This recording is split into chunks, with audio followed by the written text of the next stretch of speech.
All right, sports fans, welcome out to another episode of the Gridiron 64 podcast. It's Monday evening, so we're talking football. This will be episode number 6. We're going to start off with part 2 and 3. Part 2 is the breakdown week 5 of this past Friday's games, and then we will be previewing week 6. So both the breakdown and the preview will happen this evening on Monday. And I've got my, almost crew in full effect. I am missing one. The Z-Man isn't with us yet. We're hoping that he will come on here in a bit. But I do have the other two, the Big T, Tony Pena. Tony, how you doing, sir? Doing good, man. Ready to get it going. All right. And then we got the coach, Steve Cantu. How you doing, coach? Hey, blessed, brother. Happy to be here. And then we're also on the monitors, all three of us. If you keep seeing us looking up, down, look at the camera, then that's because we're watching the Dallas Cowboys, man. I thought that was a touchdown, coach.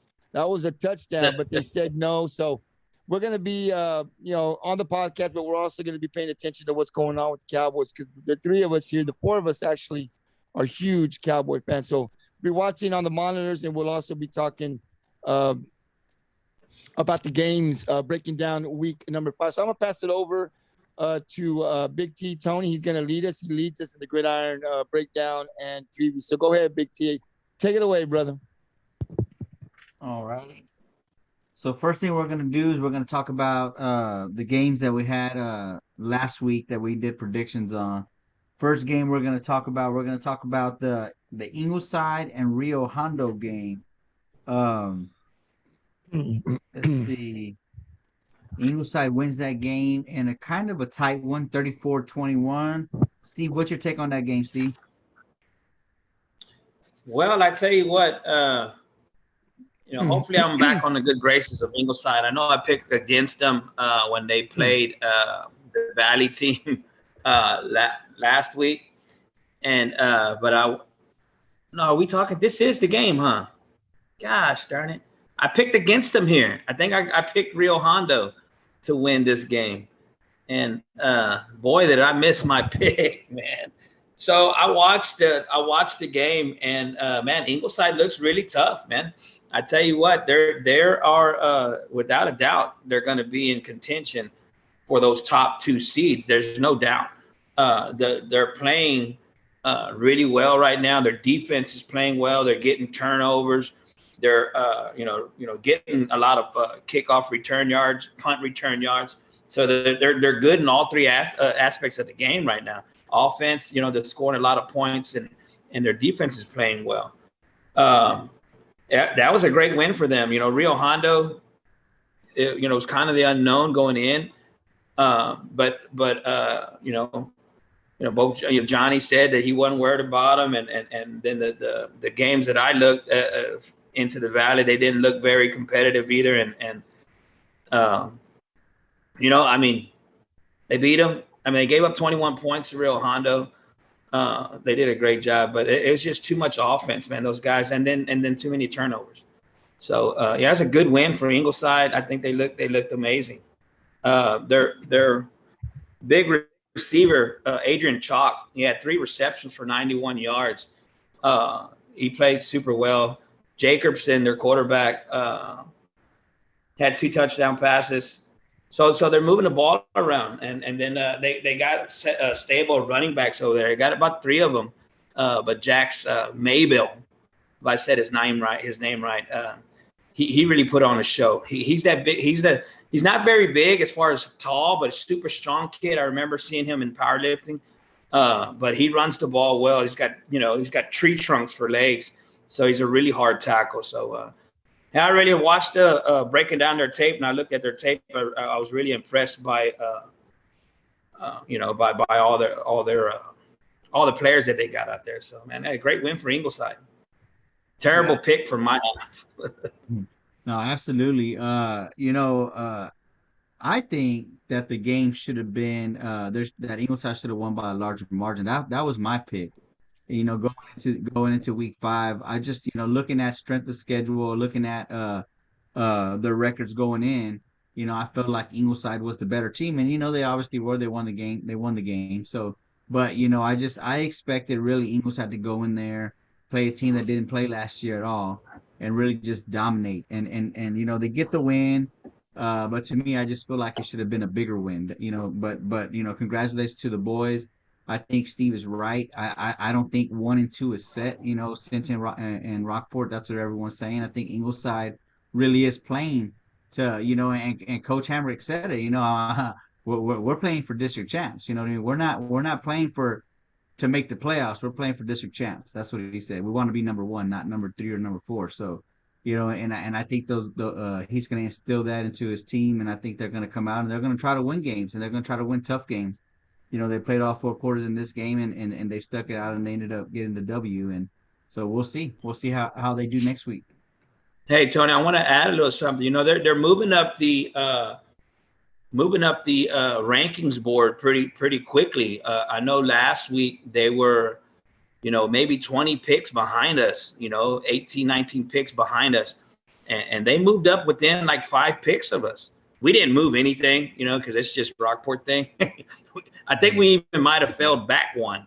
But Ingleside is definitely on the up kick. Of course, their strength of schedule. I thought Coach Hammer did a great job in scheduling his games and playing some tough opponents. And what I'm saying, I mean, you beat a tough team, regardless of the margin, you're going to move up and you're going to get better at it too. I mean, you're going to be better for it. So, kudos to Coach. Absolutely. Gabriel, what is your take on the game, Gabriel? Well, I picked Ingleside, and I've been saying this about Ingleside. I've liked their defense. I saw their defense last year and the year before, and it was coming. It was getting stronger. They were competing, holding teams. So I knew their defense was going to be good this year. My question was the offense. Could the offense score? The offense had to score to be able to beat some of the teams in the district. And you saw last week against Gonzales. I said when they played Aransas Pass, Aransas Pass struggling, right? This is the time where they should be putting a beating on them, and they did. They did what they were supposed to do, just like Rockport did. So then they go out and beat Gonzales and then Rio Hondo. Now, I haven't seen Rio Hondo, so 21 points kind of surprised me. But I don't know Rio Hondo. I haven't seen them play, so maybe not. They might. I know that they've always had speed.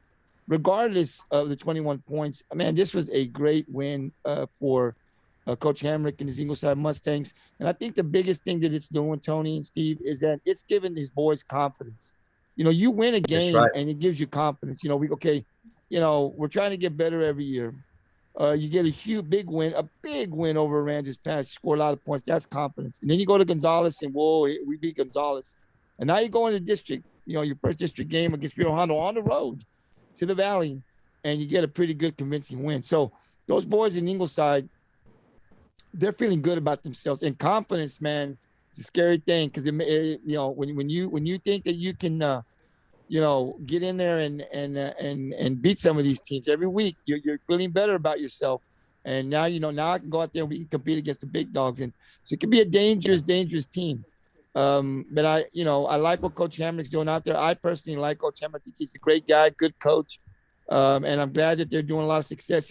Pretty much I'll pick Ingleside pretty much every week because I think they're that good. But I can't pick them against the Rockport when they play the Pirates, of course. But I like what he's doing out there. I like his, he's sticking with his game plan, and he's getting better every year. And he's building the program down there in Ingleside. Ingleside used to be a powerhouse a few years back, and then they kind of failed. And here they come back up again. And they got a lot of underclassmen. Tony, you talked about what you saw last year with their underclassmen. So this is a team that's up and coming. So congratulations. Not surprising to me that they went on the road and beat Rio Hondo. I thought they would.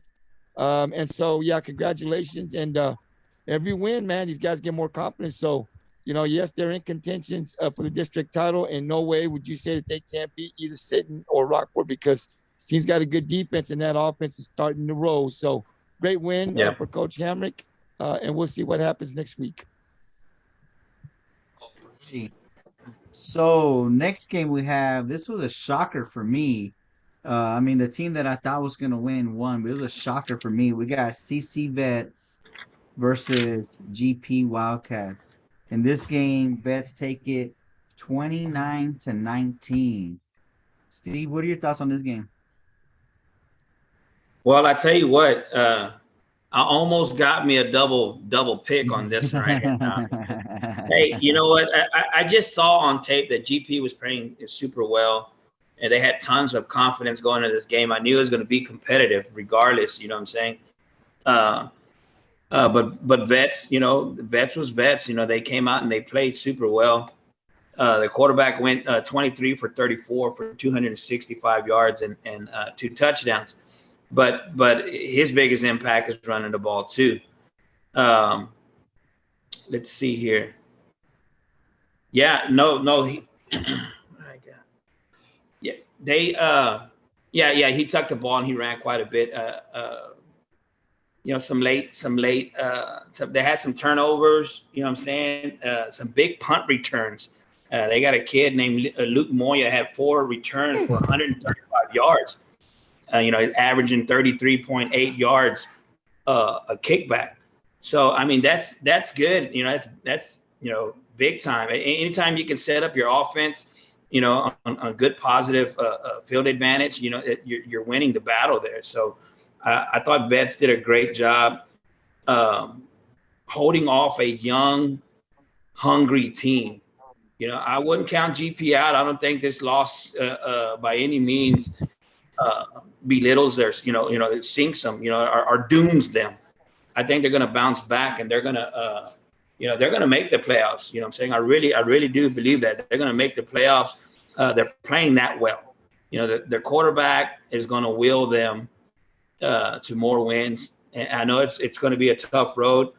They're in a tough district, but I believe it, man. Those guys are playing inspired ball down there right now.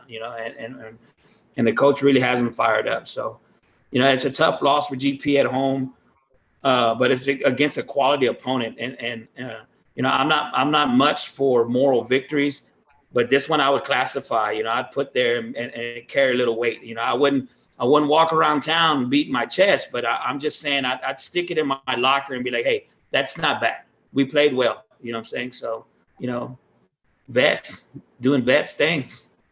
Yeah, no, absolutely. I did say that, GP is going to be a sleeper team in that district. They got some pretty good wins that, surprised us. They had a good game against 2 tough opponents that they didn't win in Bernie and Calhoun, but they were very competitive. So going to this game, I like I said, I didn't think they were going to win, but I thought that they would be competitive, and they were more competitive than I thought they were. I mean, it was 19-19 in the third quarter. So, the difference is that fourth quarter. You know what I mean? But they put a whole game together and they win that game. So they played against a number 5 team and 5A Division I in the state, and they lost by 10 points. So definitely, if I'm that GP coach or I'm one of those GP players, I'm saying, we played good. We're going to the playoffs. You know what I mean? You got to take it week by week. They got Flower Bluff this week, which is another tough opponent, but we'll talk about that in a little bit. But I think that GP is definitely showing that they're going to be more competitive this year than they have the past few years, and that they're going to make the playoffs. So once they start playing games like this, they get the community involvement, and I think that they're gonna start playing for themselves and playing for their town and really going out and representing the way GP used to be. Football Fridays or even on Monday, the town was decorated with red, white, and blue. So I think that they needed the team to start playing some games like this to get back to that, and I think that they're doing it right now. So hats off to GP on the game they play, but like Steve said, Veterans Memorial is doing Veterans Memorial things and winning games. So good job to both teams. Gabe? Listen, I'll go to GP first. They brought in a new coach. They really didn't know what was going to happen. What this year was going to bring in. And if it was up to me, I'd say, it's going to take some time to gel. Let's see, they may get a couple of wins here. First year coach, got to build his program up. But that's not what happened here at GP. I mean, they're competing, and now we're talking about these guys possibly getting in the playoffs, and then they're competing against Calhoun and Bernie, and then they and let me tell you, Vets is and has been the dominating team in this district, in this area for the last few years. and you lose by a few points.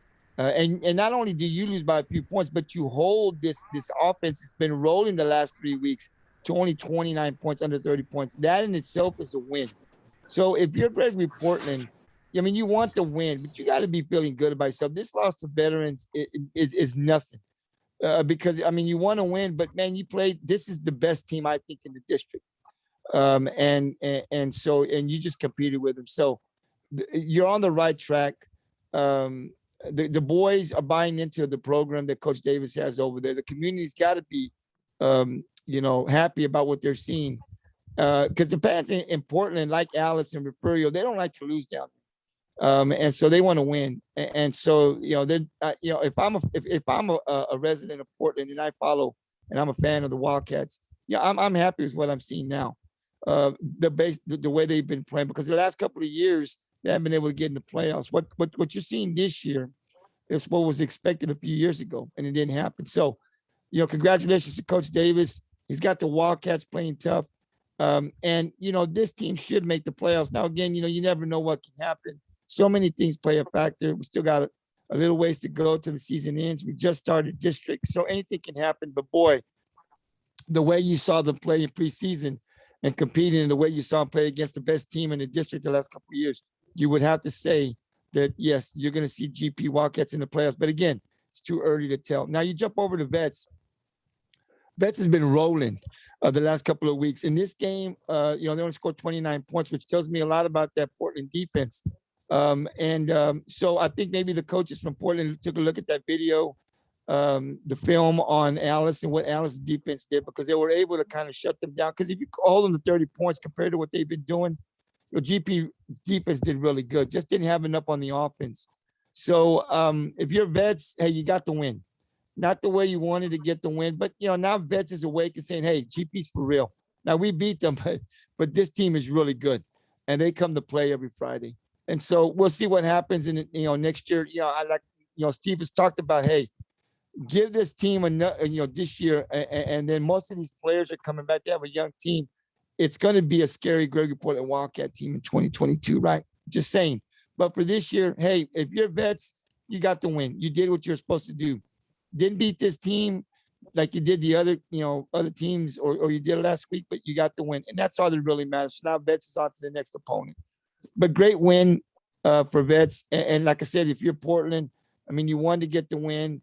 Probably left a little sour taste in your mouth, but man, you're heading down the right direction, guys. And there's still a lot of game left, a lot of district games left this season. So we'll see where Portland ends up. All right. So the next game we have, to me, is another shocker.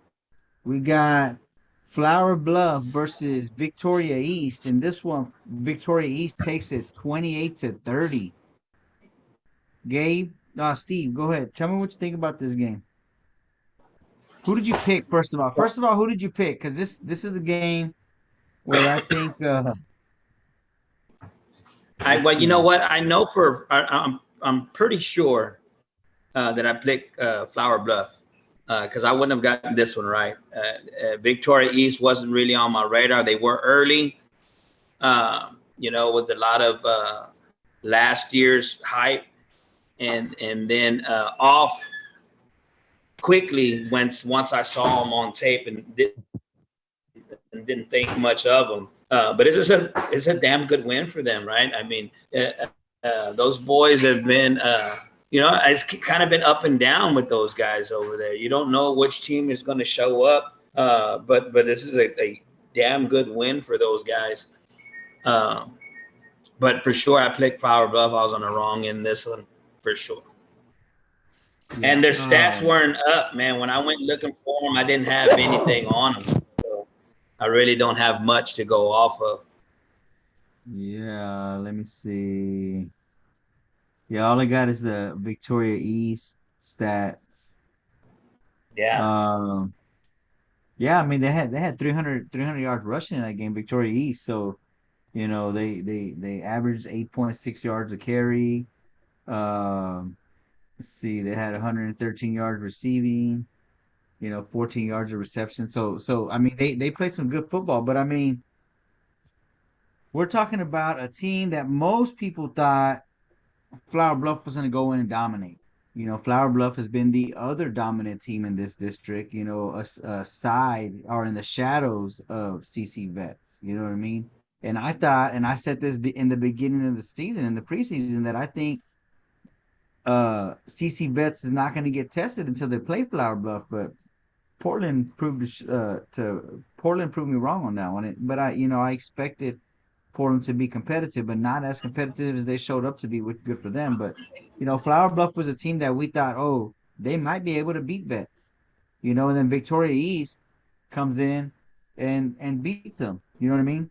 And it was at the end of the game. It was in the fourth quarter where they come and they get that win. So, I don't have any stats on Flower Bluff, but just looking at Victoria East, they had 300 yards on the ground, and you have 300 yards on the ground as a team, you're probably going to win a football game if your defense could hold the other team. So hats off to Victoria East, and to me, a shocker win. But like we said on the last game, I mean, a win is a win. You did what you had to do, and you got the win. So, hats off to Victoria East for really shaking the tree in that district. Now it's up in the air for anyone to take that second seed. Wow. Gabe, So look at this, Tony. Oh, what's up? Before you go, hey, check this out. Yeah, hey, all 308 yards. It came from two guys. So Jaden Williams had 17 carries for 183, and number 6 Giles had 16 carries for 119. So I mean, that's a ton of production out of two guys right there from Victoria East. That's a great job. Yeah, the quarterback threw for 113. Yeah, and a TD, yeah, and a TD. So and a TD. Yeah. So yeah, I watched. So I did. When we had Victoria East on twice already, if I'm not mistaken. And I think I picked them to win the first time, and then I think I totally screwed the pooch and scouted the wrong team on the second game, and I ended up losing that one too. But I mean, they put up great numbers. So maybe it shouldn't be such a surprise. I mean, they do have some losses. Let's see. I didn't check to see who they lost against, but why look into that? Let's talk about their defense. They had a guy, number 4, Zappy or Zape, with 20 tackles. You know what I mean? That Chavez had 15. Ortega had 12. So they got guys that over there that are producing some tackles on the defense. You got 3 guys over 10 tackles. That's pretty good. So yeah, that is really good. Yeah. So I mean, hey, Victoria East, man, you need to refocus. Me. Yeah. They had 3 sacks. So, great job. Gabriel, what do you got, Gabriel? What are your thoughts? Who did you think was going to win this game? Flower Bluff. I picked the Bluff, especially after seeing what Vets did to Victoria East. Now, this is how I'm going to put this. Let me put this in perspective. It was a close game. It's not like Victoria East blew out Flower Bluff. So I'll go to Victoria East first, give them a lot of credit, and give that coaching staff a lot of credit for getting these boys refocused and getting them to come out and play a good game after they are taking a beating by Vets. So you got to give that coaching staff over in Victoria East a lot of credit. They really got these boys going and playing, and they need to play a good game to beat a good Flower Bluff team. And they did. But it was only 30-28. A play here, play there, Flower Bluff gets to win. It's very competitive. But is Victoria East, are they going to be a big dog in that district? Yeah, I don't know. They didn't play Vets very good, and we saw what Vets did to them. So what I'm saying is, did Vets really play their best? I mean, did Victoria East really play their best game, or did Flower Bluff have an off game? We'll see when Flower Bluff plays Vets how that goes. We'll see. But to me, I still think Flower Bluff now will be a top 1 or 2. That's still a really good team. I've watched that quarterback from Flower Bluff play. I like the way he plays. Credit to Victoria East, man. They came with a good game plan, and they won. They did what they were supposed to do. But I'm not ready to just give up on Flower Bluff. I think this is still a really good team. I don't think they're going to be able to win a district now with this loss because I don't think Vets will lose. And if they lose, they'll lose to Flower Bluff. We'll see what happens at the end of the regular season.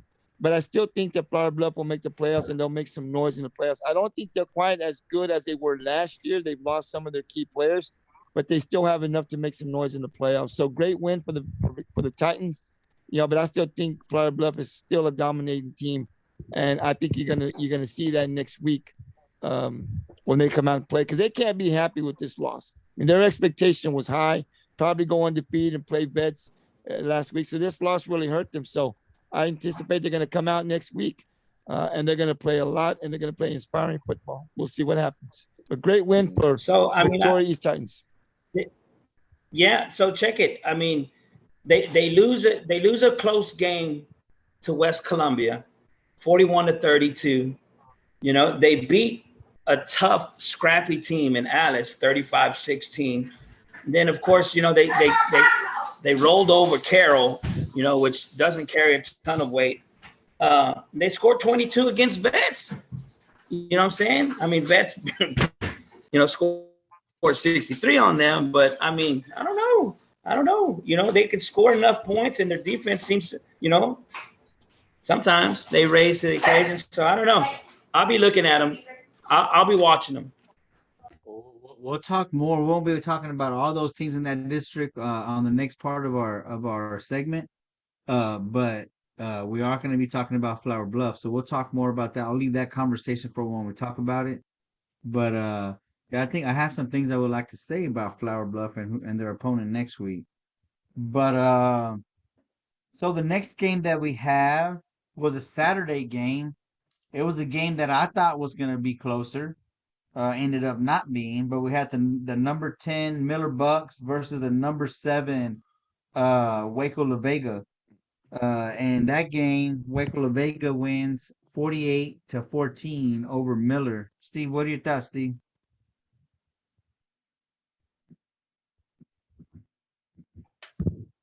Did you watch the game? You're on mute.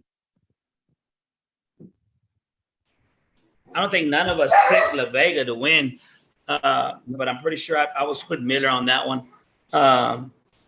Again, I mean, you got to put some respect on these guys, huh? I have you down picking La Vega.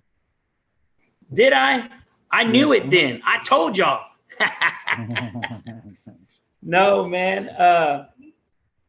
That's a great job. I mean, those guys pulled it off, man. I didn't get to La Vega. I didn't get to this game to get any of the stats either on this one, man. Well, while you look it up, I'll just talk about what I saw. I did watch the game. I didn't watch it all. I was in and out and just college football and everything. So I did watch a lot of the game, and the game was close for a while. It was like 13-19 or something like that. It was close for a while in the first half.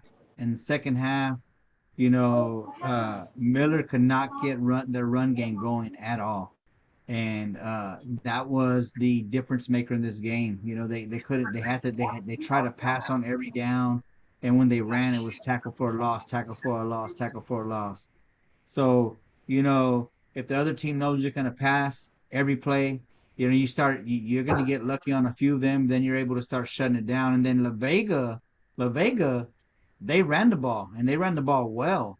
I didn't get any stats on how many yards they had on the ground, but that running back, he was running that ball. I mean, he was very elusive, breaking tackles, wasn't running people over. He was just breaking tackles. So just looks like Miller just really had a tough time defending the run in this game, and they had a really tough time getting a run game going. So that's what I saw. They kept it close for a while, but I think Waco La Vega figured it out. They can't run the ball; they're going to pass, and really shut them down in the second half and put up. They shut them down actually for three quarters. Yeah. Miller scored their 14 points in the first quarter, and then that was it. That's all she wrote for three. For 3 quarters. That's what I'm saying. But it was close. It was close at halftime. I'm looking at it now. 14-21. They're only 7 points away. Halftime. Third quarter comes around, La Vega scores 13 points to Miller's none, and then in the fourth quarter they score 14 points to Miller's none. So Miller just their defense was tired. I mean, that Waco La Vega ran the ball a lot, and that defense was tired. And you saw those boys especially on that D line. There's some big boys, and they were tired. And you could see them with their hands on their hips. I mean, they were tired. So, hats off for La Vega for really getting down there and controlling that clock. They didn't come with a lot of fans. They talked about it. They didn't come with their band. They said, they talked about how hard it was to get all those people together on a Saturday to come down here on the Saturday game. So they just came with their team and their cheerleaders. That's it. You know what I mean? They didn't have a whole lot of fans in the stands. But they played well. So against a really good Miller football team. Gabriel, what are your thoughts on this game? I thought La Vega was going to win. I picked them. I mean, I've seen this team play before. It's really hard. You got to play 4 quarters to beat La Vega. You got to play the first quarter, second quarter, third quarter, fourth quarter. And I just didn't see Miller beating this team. In no way. I didn't give them a pathway that they could win this game. Could they score on them? Yeah, absolutely. Miller's got a good offense, and he got some weapons on that side. So I thought they could score. How many points I didn't know, but I didn't think they could win.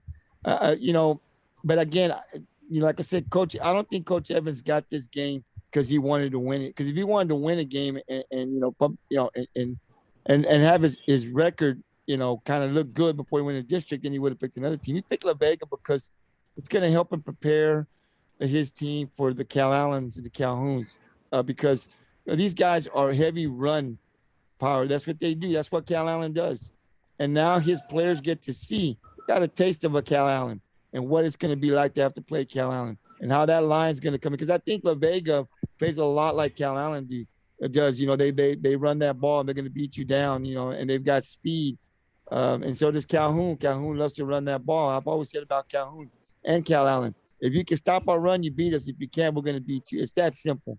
And so I think Coach Evans wanted to make sure that his boys, before he got in the district, got a taste of what Calhoun and Calhoun, may look like. This is what's going to happen when we play them. And I think it gives him and his assistants an opportunity to see what they got to work on to fix. Because now he's got time to fix it before he plays these two teams. Because he knows in order to get a district title, in order to compete with these guys, to get a district title, he's got to beat these two teams. These are the two teams that are in front of him. So I think Waco La Vega was a good pick for him. I didn't anticipate or think that they were going to win, but I think for Coach Evans and his coaching staff, this is really good. Lets him know where the defense is, where his offense is, and be able to work on some things before they play Calhoun and Calhoun. But great win for La Vega. Long trip, but I knew they were going to win. And I think Calhoun, and I think Miller's going to get better for playing a team like Waco La Vega. So, yeah. No surprise there that La Vega beat Miller. And they interviewed Coach Evans, and he said exactly what you said. He said when he picked this game, he wanted to play teams that he thought he would see in the playoffs. He wanted to see that caliber of a team that they're going to play in the regular season. So he didn't pick this game because he thought he could win. He picked this game because he wanted to get his team ready for the next level, because the district, probably one of the toughest districts in our area, when you got Calhoun, and Miller in that district, and Alice, is also a tough team, so probably one of the tougher districts in the area. So he didn't say he thought they were going to lose the game, but he said he didn't pick games he thought they could win. He just wanted to see where they were at. So he said exactly that. And Tony, and I'll say this: I think Coach Evans and his assistants, they're very good coaches down there in Miller. Obviously, we've seen what they've done the last few years. So these coaches can make the adjustments that they need. I mean, they've got talent up there. So now you play a Waco La Vega team. Yeah, you got beat, but listen, now we know where our team's at. Now we know what we need to do. They go back and they look at film, and they make their adjustments. So now we'll see after this loss how Calhoun and Miller will fare. I don't think Miller can beat Calhoun, but boy, they might be able to compete, defensively. So it was a great move, I think, by Coach Evans to play a team like Waco La Vega, a team that just lost by 3 points to the number one team, Argyle. So now you're playing against the best, right? We got La Vega. There's not that many teams better than La Vega, so we can compete with them. We can compete with other teams here in the state of Texas. So, yeah, I thought Evans did a great job of picking his team. I didn't think he thought that they were going to win, but of course he wants to win. He's not going to tell his team, hey, we're going to lose. He wants his team to compete. and I think they did. But the Vega's just bigger, and they're faster. But now this defense knows what they'll face maybe in the regular season and the playoffs. So we'll see what Miller holds as the season continues. All right. So the next game that we got, I'll just say this: Week 5 was a week of really ups and downs and surprises and just really good competitive football. So this next game we had 4-0 Taft versus 3-0 Hebbronville. In this game, Hebbronville takes the win late in the fourth quarter. I think they scored in under 1 minute to take the win. They were down 28-27. Hebbronville scores on a touchdown with under a minute left to get the win, 35-28 over Taft. Gabriel, Taft's your town. I'm gonna let you talk about this game first. I thought it would be a good game. I thought Hebbronville was going to be a better opponent than Kennedy was simply because they had speed and they kind of matched up a little bit better with Taft. I picked Taft, and I'm going to stick with this team because I saw them play. Sometimes you come up on the other end, but if you're first of all, if you're Hebbronville, great win on the road. You come in, you play a really good Taft team. And you play for 4 quarters. Hebbronville had to play for 4 quarters to beat a good Taft Greyhound team, right? And they did. So you take your hats off to the coaching staff of Hebbronville Longhorns and their players. They came in, played a great game, and it took everything they had. They had to give everything that they could to pull that win out. You said they scored, I think, under a minute of the game. So it's just going to be a good district. I want to see Hebbronville and Odom go at it. But next week, and we'll talk later on in the preview game about who – the Owls and the Greyhounds playing. But if you're Taft, it's upsetting, I think, that you lost this game. You were at home. You had a good chance to win it. But listen, you played a great game. Sometimes the ball rolls that way. They score. If you look at their offense, they scored points. The defense played good. 1 big play, 2 big plays, a drive here and there gets you the win. We knew a team had to win, a team had to lose. So Taft came out on the losing end. Listen, if you're Taft, you just kind of shake this off and say, listen, we lost.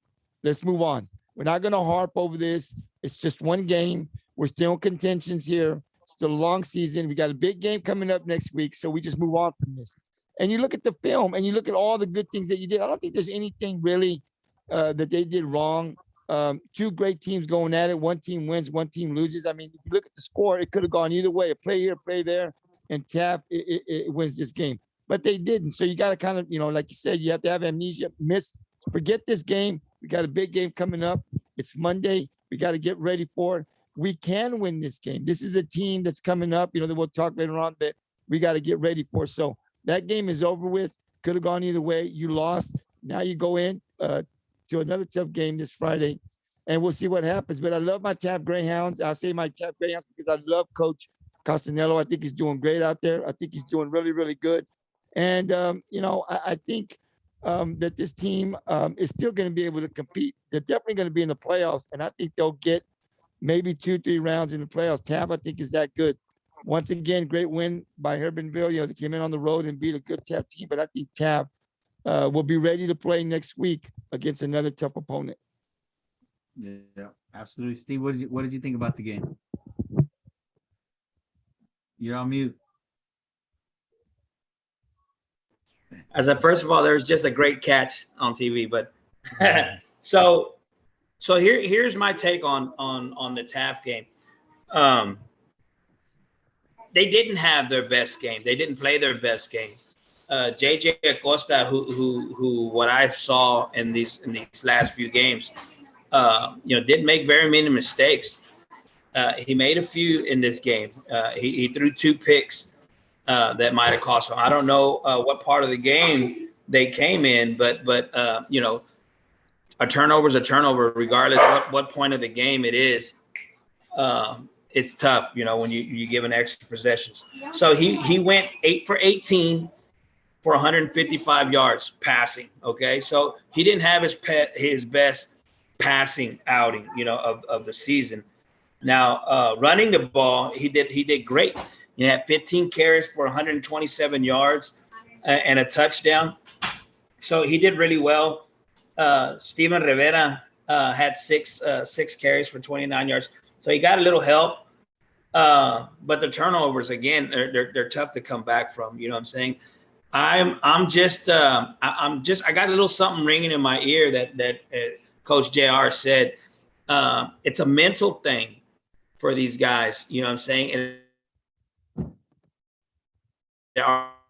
or it has been in the past. And I'm sure that he's got those boys already today, refocused. And we're looking at this upcoming week's opponent, and this game's already out of their mind. They didn't play well. They were held scoreless in the first quarter, scored 14 points in the second, 14 points in the third, and then a goose egg again in the fourth quarter. So they weren't able to generate any points in the fourth quarter, and then giving up that late touchdown. But I mean, like Gabe said, I mean, they got to hold their head up. They played super well defensively. There was some great individual efforts on defense. Let's see, where's my guy at? Number 58. So Jacob Gomez, that night that I went to go watch them play, this guy was all over the field. And again, he had 8 tackles. Josh Suarez had 10 tackles. So, I mean, they're out there playing their hearts out. Gomez had 3 tackles for losses. So that's where he was playing when I went to go watch him. He was always on the other side of the line of scrimmage. And he continued to do that. So, I mean, they played well. I'm sure the coach is going to get them turned around and refocus. At least that's what I'm looking forward to. It's a tough loss when you lose the game that close, towards the end, when you give up a late touchdown. But, what I'm saying, you got to take care of the ball. It's all about ball control. And I'm sure the coach said that to them, what I'm saying, and let them know that, you can't turn over a ball against a great team. And probably there in the fourth quarter, I'm imagining their weight and size, because I'm sure Hebbronville outweighed them by quite a bit, because, Taft boys aren't very big down there. So I'm sure it's something, that had something to do with it too. But I'm looking for them to bounce back, man. I really am. I got them in the playoffs, no doubt, and going to make some noise when they get there. So, we'll see what happens next week. Another tough opponent. Tony, before you go on and break down this game, but this is also going to show Coach Castellano what these boys are made of. Now you lose a game, right? And so now you got another tough opponent. Let's see where this team is. We talk about their mental state. Now it's where you got to find out, okay, we lost. Are we going to harp on it, or are we going to move on? This is where you tell yourself we're a good team. We got a loss. Hey, listen, you had 2 turnovers, and within the last minute, you're right there in the game. I mean, so we didn't play our best game that we had played before, and yet we could still win it. So if I'm the coach, I'm saying, listen, we had 2 turnovers. We didn't play our best game, but yeah, we could have won the game. That's important to say, right? And so then you come out and you said, now I want to see Taft coming next week. How are they going to bounce back this week? Are they going to show up? What are they going to do? Because if they win next week, then this loss to Hebbronville didn't mean nothing, because you could have won that game. So it's all about when you fall, how you get right back up. And Taft has taken a tough loss in Friday, but I think this team is good. This quarterback is good. Didn't have his best game, but is definitely able to come back next week and play and get his best game. So we say, hey, look, you didn't play your best game this past Friday, but we know you're athletic. We know you can play better. We know we've seen it. So now you come up next week and you have the best game of the season. I mean, this could happen. So for the Taft coaches, it's all about, how are these boys going to bounce back? We're taking a loss. Let's see how they bounce back.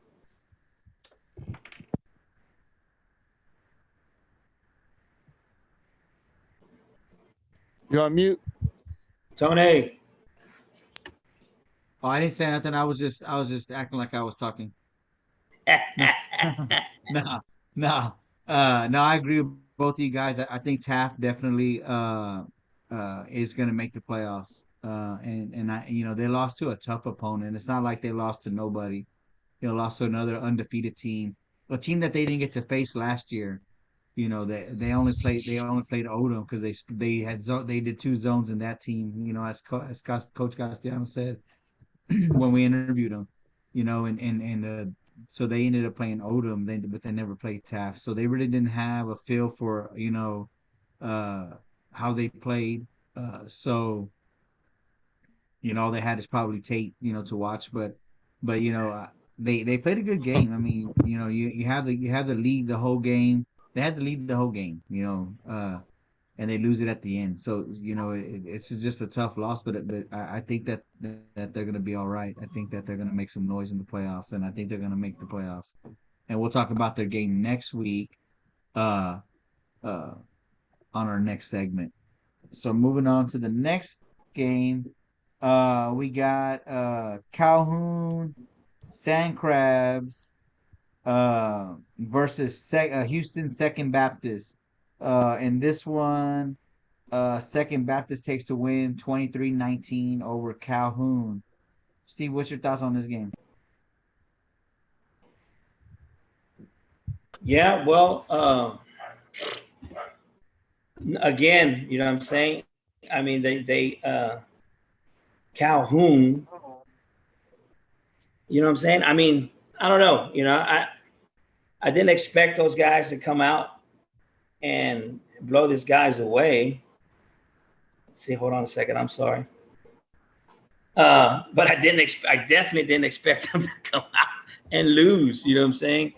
Don't know much about Second Baptist and Calhoun. They've been competitive, but I did not see this one coming. So I don't know, man. It's back to the drawing board for the Sandcrabs. Yeah, absolutely. 2-3 going into district play. Doesn't look good for a very competitive team, but I mean they have played against very competitive teams, the team that they lost to. But just kind of looks kind of tough going into to district play. I think they start district play next week, right? Is that correct? They haven't started district play yet, right? No, they got to bye this week. Yeah. So going into district play, I mean, they really do gotta get it together and see what they got. What I'm looking at here, they really couldn't get anything going. I mean, quarterback had 2 attempts, completed 1 pass for 14 yards. You know what I'm saying? They had one guy with 103 yards rushing. Everyone else was under 50. So they didn't have a whole lot of offense going for them. So this seems like it was a defensive game. I don't got any stats on Second Baptist, and this is a team that none of us knew anything about. When I was looking it up and looking at who they play, that Second Baptist team, they play against a whole bunch of other private schools, and we don't hear a lot about those in the UIL or the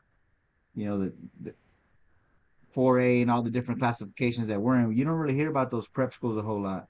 So we didn't really have a feel for how good they were going to be. Rockport did play Kincaid last year, and they did get to play one of those schools.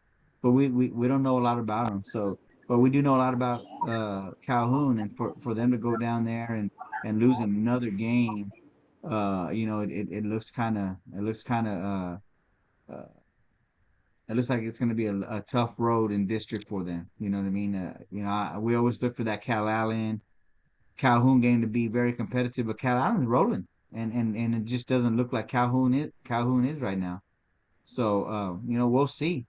Gabriel, what are your thoughts? Well, I picked Calhoun, but this is the way Calhoun plays. They run the ball. I mean, and I've said this before about Calhoun. We're gonna run the ball. There's no secret as to what we're gonna do. We love to run, and last year I think they were a better team than they are this year. To me, that's my personal opinion. But they got multiple guys out there that run the ball for them. But this is what they do. That's their bread and butter. If you can stop it, we're gonna struggle. If you can't stop it, we're probably gonna beat you. It's no secret. And Second Baptist was able to stop them. So then they're not gonna change who they are. This is who Calhoun is. It kind of like when Rockport runs the ball, right? We're going to run the ball 90% of the time. That's what we do. So they weren't able to get that. Sometimes it's good for you, and some Fridays it's not. And this Friday it wasn't. So I think they are going to struggle a little bit. I think they're more vulnerable to Calhoun, to Miller, to Alice. Because Alice got some good defense. I think, and Calhoun's got a good defense. Miller's defense is good. So these three opponents that Calhoun's going to play come in that I just mentioned with some good defenses. So they're going to run. How successful will they be? They'll probably make a little tweak here and there, but they're going to run the ball. So no secret. I'm kind of a little concerned with Calhoun and them being. I had them slotted as the second seed in the district, but I'm not so sure now. They beat Navarro, and that was a good defense, and that's what's kind of hard about Calhoun because they beat a good Navarro team, and we don't know much about Second Baptist. I mean, for all we know, this could be a really good school, right? It's with some tough guys. We didn't go to the game, so I don't know if I want to put a lot into it, but they definitely have some losses in the preseason, something you don't see from Calhoun a lot. So yeah, this is going to be tough for them in district with the three teams that I talked about. So, and then you got Toloso Midway, they're not small, and we'll see what happens when they play. I mean, this team's playing every week. We've seen them scoring some more points. And then you never know what you're going to get from the Beaver Trojans. So listen, it's going to be tough for Calhoun this year every week. But yeah, I'm a little disappointed that they lost. I thought that they could be Second Baptist, and they didn't. So a little disappointed, but we'll see what happens as they go into district play. Yeah. Who do they got first? Do you know who they got first in district? Steve, do you know who they got first? Who's that? Calhoun. Let's see.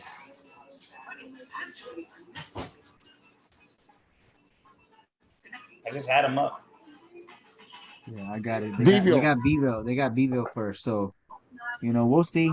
We'll see how they're gonna be once they start district play. They don't play till the 8th. So yeah, they got to bye. So we'll see. Next game we're gonna talk about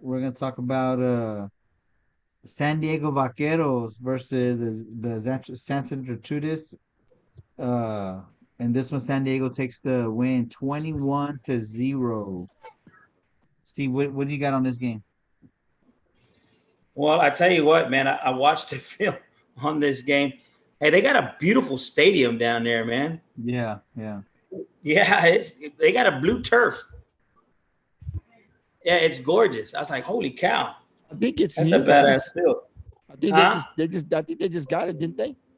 Yeah, I think so. Is that right? Yeah, it's gorgeous, bro.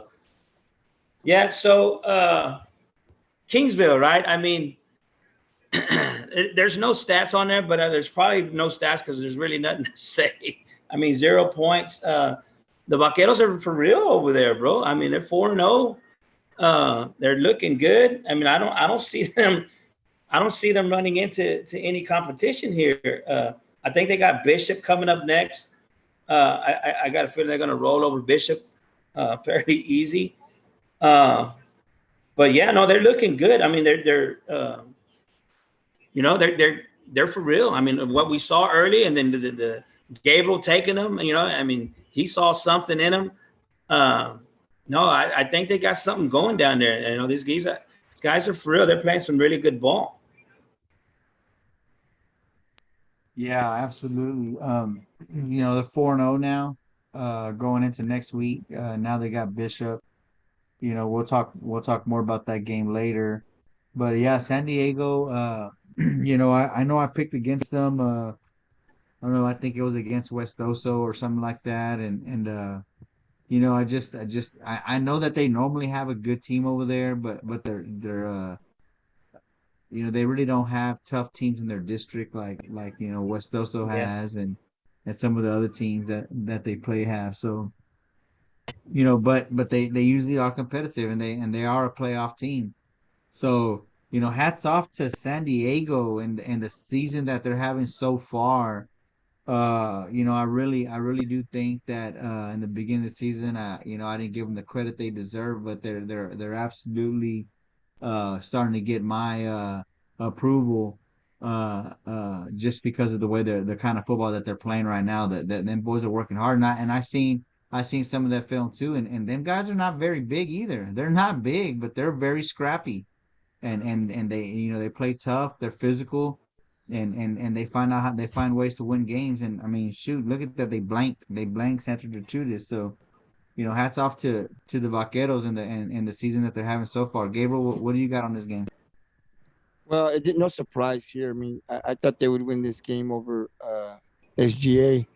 And you talked about them being small. These programs like San Diego and Taft, they play hard. They play hard for their school. They got a lot of heart. These small schools. They're not the biggest. They don't have the biggest line. They do got some speed, but they play with a lot of heart. They're proud of the school and they want to show out, and they do every year. So I look for San Diego to be a team that's going to be in the playoffs. I really haven't looked at the district. I'll take a look at it and see where they're at. But I like this team. I read up on them a little bit during the summer. I thought they were going to be in the playoffs this year. And so far, early on in the season, they ain't proved me wrong. So I'm gonna keep sticking with San Diego, man. They've got some guys out there, and maybe one day they'll come around close and we'll go watch them. I mean, I don't know. I definitely like to go watch these guys. I've heard a lot of good things about them, but they have a good program out there. And those guys play hard every Friday night, and it's showing right now, being undefeated. So we'll see as they start district play, how they'll do in district. But right now, I think they're going to be okay. I don't know if they'll go undefeated in district. It's always hard to go undefeated in a season, and we'll see what happens 1 week at a time. Right? This team is probably going to get better every week, and we'll see. I think they'll make the playoffs, and we'll see what San Diego, what the Vaqueros can do. Once they get in the playoffs. But I'm anticipating that they'll get in the playoffs. Yeah, absolutely. They're in a district with the tough London school and Lyford. And Lyford's playing some okay ball. Other than that, they got Foul, Progresso, and Bishop. So they don't play London until week 10. So they have That London game is going to be good with San Diego. I London think that should will be be pretty good. I think that'll be have district championship implications. So should be a really good game. So like I said, that's the last team that they play. So they have a really good shot at being undefeated up until that week. And if they could find a way to get better every week and be ready for London, they could possibly have an undefeated season. I don't wanna knock them and jinx them, but they're playing good football right now. And they have some teams that they could easily beat ahead of them. But anything could happen on a Friday night. So uh, we'll just see. We'll keep close to how they're doing week after week.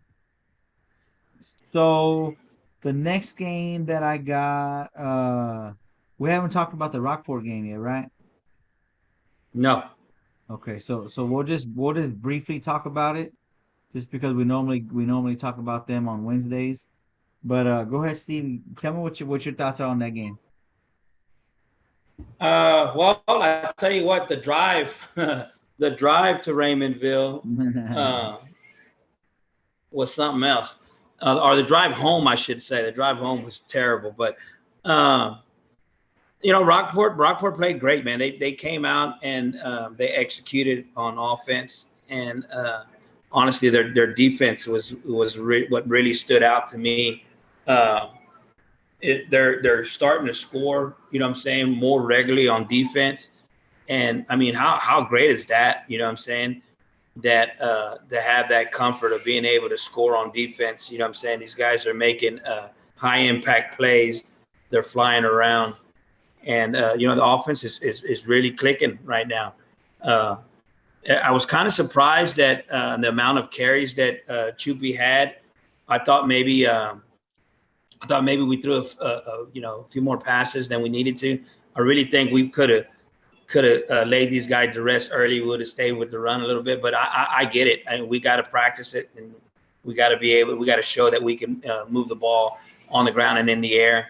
So I really enjoyed it. What I'm saying, I thought it was a well-played game. I do want to say that what really caught my eyes, that they did play better on special teams. Their kickoff coverage was a lot better. There were first player contact tackles being made out there, and I thought they did well cleaning that up for sure. Gabriel, what are your thoughts on the game? Yeah, I thought that Rockport would win. I'm very impressed, like Steve said, with the defense. They're last couple of weeks, man, they've been tightening up. They've been getting better. You're seeing them rushing that quarterback, causing some turnovers, scoring on those turnovers. I mean, it's good to see that defense play the way they're playing. Of course, we'll break it down more, come Wednesday. But I like the energy that defense. I'm watching these guys on the field, man. They're playing with a lot of energy, man. They're making big plays. They're pumped. I'm watching film on them, and they're looking really good. The defenses, and I only think it's gonna, and this is gonna be, they're gonna get better every game this season. And I said this before on the podcast. Rockport's defense will be a lot better. They'll be different in terms of they'll be better in week 11 or week 10 than they are right now because every week this defense is getting better. It's almost like they're making each other better, right? You got a guy down there that's playing really hard, and you see that. I want to be there too, so I got to play harder. You got guys on the sideline that they're itching to come back. We've talked about this at the beginning of the regular season. I want to get in there. I want some playing time, and they're just pushing each other, and I think that's a great thing. And it's just great to see this defense play the way that they're playing. And they're playing with a lot of energy, and that's great. And they're making big plays. And I think for Rockport, we know what the offense. We talked all off season about what the offense was going to be. We knew what the offense was going to bring. We didn't know exactly what the defense was going to bring this year because they were going to make a lot of moves. We didn't know how those moves are going to work out. Well, they're working out pretty good early on in the season, right? So Rockport will go as far as that defense takes them. And right now, I got to say, man, that defense is playing really good. Last 2 weeks, they're getting more confidence. And they're running to the ball, man. And it's just great to see. And we're going to need that defense. So we'll break it down more on Wednesday. But I love the defense. Our offense did what they were supposed to do, and we won the game like I thought they would. Yeah, absolutely. I tell you what, I like the way Cyber spread the ball out between runners. Giving the ball, putting the ball in Ace's hands to try to make some plays in the air. One of the things that I'll say is that offensive line, they did their job. I mean, they did an excellent job blocking for those guys. I mean, I seen running backs staying behind them until they found a place where they can break, and man, they just blocked all the way downfield. Offensive line did a great job. Like I said, everyone who carried the ball got positive yards for the most part. And then defensively, like Steve said,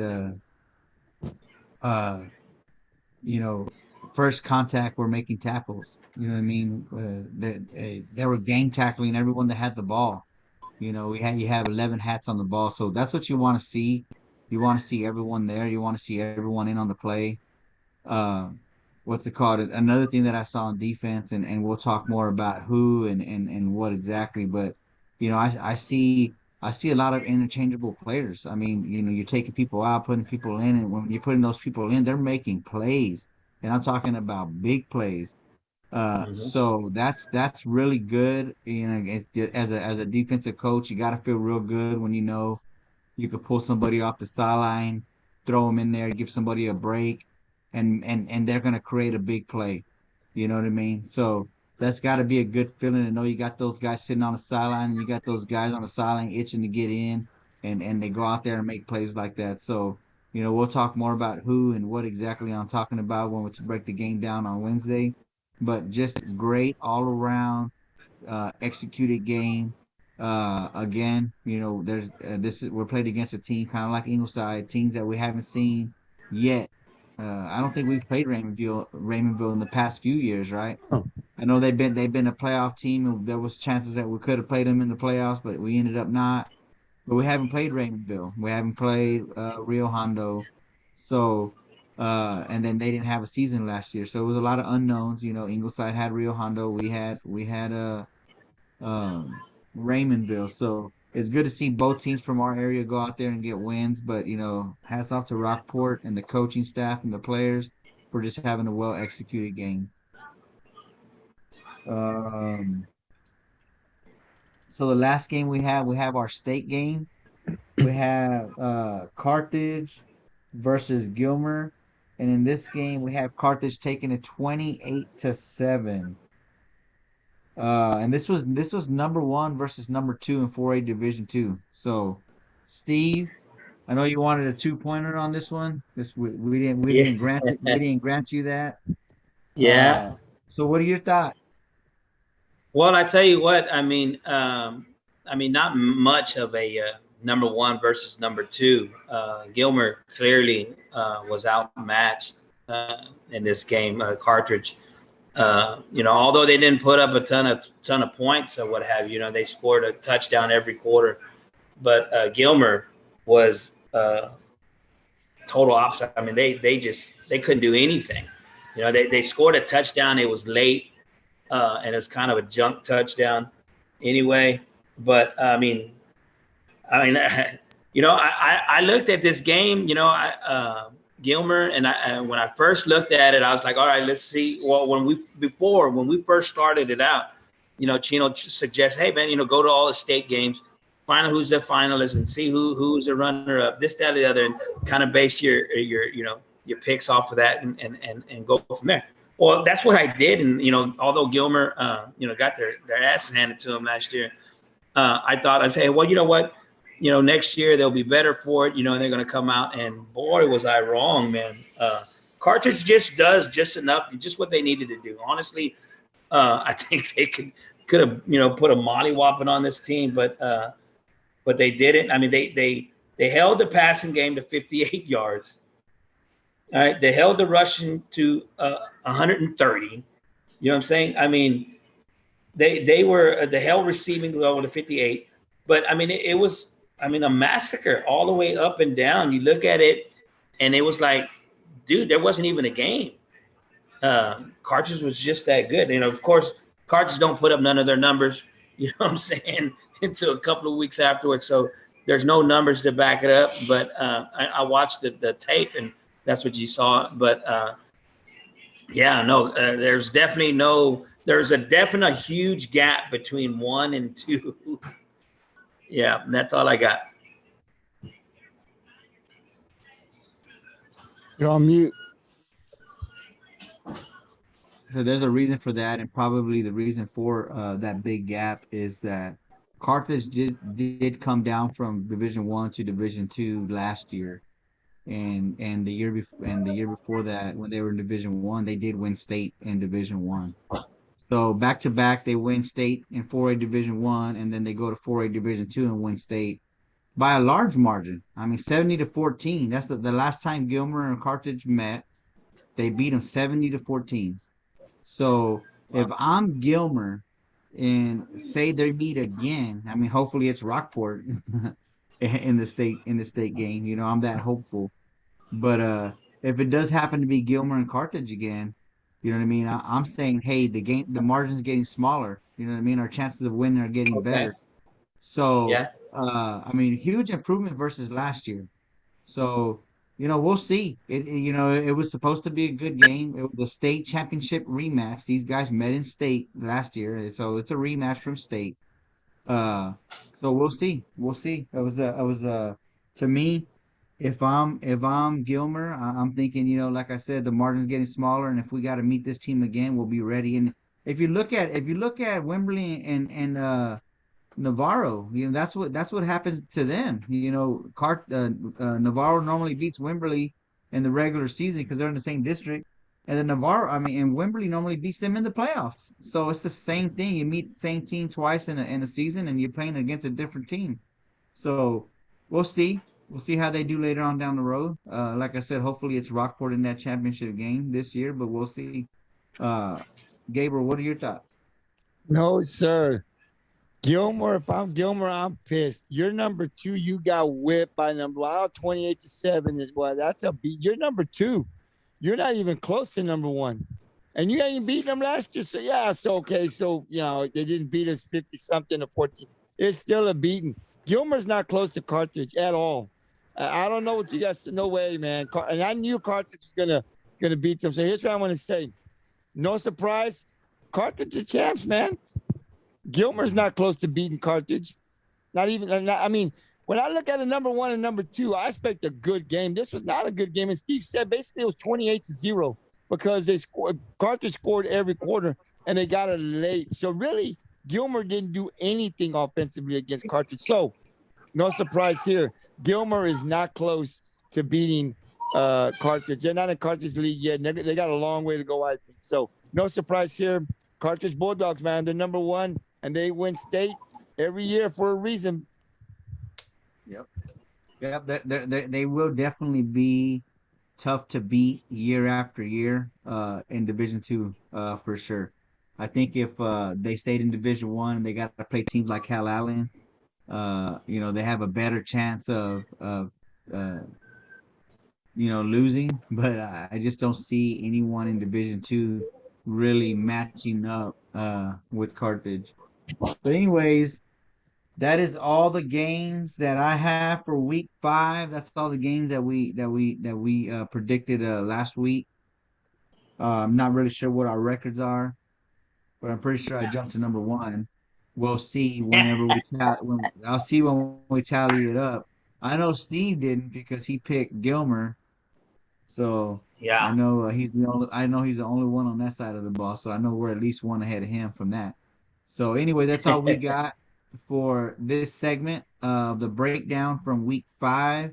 Gabriel, I'll let you close it out. Yeah, this is good. I mean, I took a couple of losses here. I think maybe 3 or so losses, more than I have the last couple of weeks. And there were a lot of surprises. Teams that I thought were going to win did not win. Close games though. But still, that just kind of goes to show that on any Friday, man, any team can win. You're not guaranteed just because, and then some of these teams that won didn't win by much. I mean, that's important. There you go. So very interesting week 5 for us. When Johnny gets back, we'll tally it up and we'll see where we're at. I mean, I'll get for this week with Johnny. I think he's got for the whole season. So when he comes back, we'll find out where we're at. I'll send him over what I have as far as this week. But we're going to take a little break now. We're going to preview. We'll take about a 5-minute break, get something to drink, use the bathroom if we have to. And then we'll be back in about 5 minutes to break down, to preview week number 6, guys. So thank you very much. I'll see you guys in 5 minutes.